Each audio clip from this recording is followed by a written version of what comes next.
Hi friend, Radhe Radhe. तो देखिए ये गांव का मशरूम है, झारखंड का। हम लोग झारखंड में आए हैं। ये झारखंड का मशरूम है। एक मशरूम होता है रेडीमेड होता है, वो एक सालों भर मिलता है। ये तो साल में एक बार मिलता है, मतलब कि 2-3 महीना मिलेगा।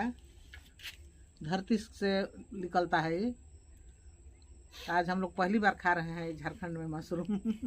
बहुत अच्छा लगता है, मीट से भी अच्छा लगता है हमको। तो मीट बनेगा, मशरूम बनेगा, मीट को छोड़ दीजिएगा, मशरूम खाइएगा आप, कितना अच्छा लगता है। तो ये सब पहले तो हम लोग खेते में से उठाते थे, अब तो जंगल जाना पड़ता है, जंगल में मिलता है। ऊपर का छान ले, सब छानो, ऐसे उठाओ हाथों से, वैसे हाथों से छान ओके। आ आ आ कुल आ पागल है का पुन्नी बोलिए। अरे जबरा जब जब कुलता नीचे गिरा देली। धो ओकरा के कटपतिया कोई में धो धो के